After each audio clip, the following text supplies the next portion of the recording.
എന്താണ് ചക്രമേരു? ഈ ചക്രമേരു എന്ന് പറഞ്ഞാൽ ഈ രൂപം തന്നെ നമ്മൾ അതിൻ്റെ ശീലമാതിരി ഒരു വിഗ്രഹം മാതിരിയാണ് സംഭവം. അതും ഈ ദേവതേനെ ലളിതാംബികേൻ്റെ ശരീരഘടനയാണ്. അപ്പോൾ ഇതിനാണ് നമ്മൾ പൂജ ചെയ്യുന്നത്.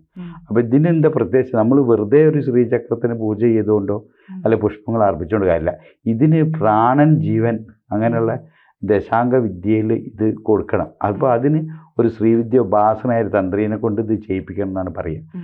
അത് ചെയ്യിപ്പിച്ചു കഴിഞ്ഞാൽ വളരെയേറെ ഐശ്വര്യ അഭിവൃദ്ധിയൊക്കെ ഉണ്ടാവും.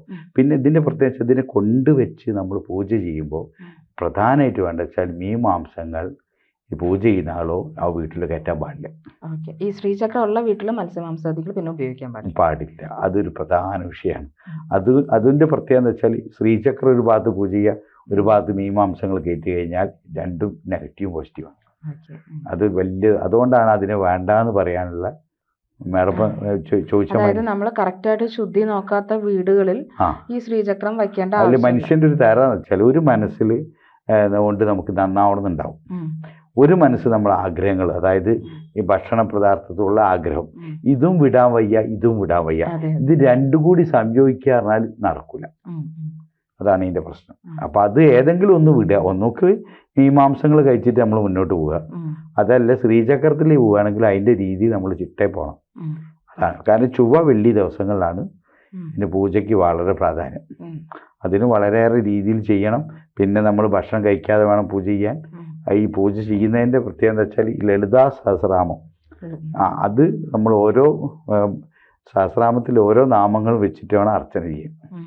അങ്ങനെയാണ് ഇതിൻ്റെ ഇത്. പിന്നെ ഞാൻ പറഞ്ഞ മാതിരി ഈ ഇതുണ്ടല്ലോ, അതായത് നമ്മൾ പഞ്ചാർച്ചന, അതൊക്കെ ഇതിന് ചെയ്യണം നമ്മൾ. അതാണ് ശ്രീചക്രത്തിനെ കൊണ്ടുവരുന്നതൊന്നും കുഴപ്പമില്ല. പക്ഷെ അത് കൊണ്ട് ആരാധിക്കപ്പെടുമ്പോൾ അതിന് പവർ വന്നു കഴിഞ്ഞാൽ പിന്നെ ശക്തി അവിടെ വരും. ആ ശക്തി നമ്മൾ മുന്നോട്ട് കൊണ്ടുപോകണം. അതാണ് അതിൻ്റെ പ്രത്യേകത. നമുക്കെന്താ വെച്ചാൽ അതിൻ്റെ ഗുണങ്ങൾ ഇങ്ങനെ വന്നുകൊണ്ടിരിക്കും. ജ്യോതിഷമോ വാസ്തുവോ പൂജയോ നിങ്ങൾക്ക് ആവശ്യമുണ്ടോ? താഴെ കാണുന്ന നമ്പറിൽ വാട്സപ്പ് ചെയ്യൂ. നിങ്ങൾ ചെയ്യേണ്ടത് ഇത്രമാത്രം: താഴെ കാണുന്ന നമ്പർ നിങ്ങളുടെ മൊബൈലിൽ സേവ് ചെയ്യൂ. അതിനുശേഷം ഞങ്ങളുടെ നമ്പറിലേക്ക് വാട്സപ്പിലേക്ക് ഹായ് അയയ്ക്കൂ. ജ്യോതിഷ സംബന്ധമായ എല്ലാ ആവശ്യങ്ങൾക്കും ABC മലയാളം നിങ്ങളോടൊപ്പമുണ്ട്. സമ്പൂർണ്ണ ജാതകം, സാധാരണ ജാതകമല്ല, സമ്പൂർണ്ണ ജാതകം. 75 പേജുകളടങ്ങിയ സമ്പൂർണ്ണ ജാതകം 250 രൂപയ്ക്ക് നിങ്ങളുടെ കൈകളിലേക്ക്. അതിനായി നിങ്ങൾ ചെയ്യേണ്ടത് ഇത്രമാത്രം: താഴെ കാണുന്ന നമ്പറിൽ ബന്ധപ്പെടുക.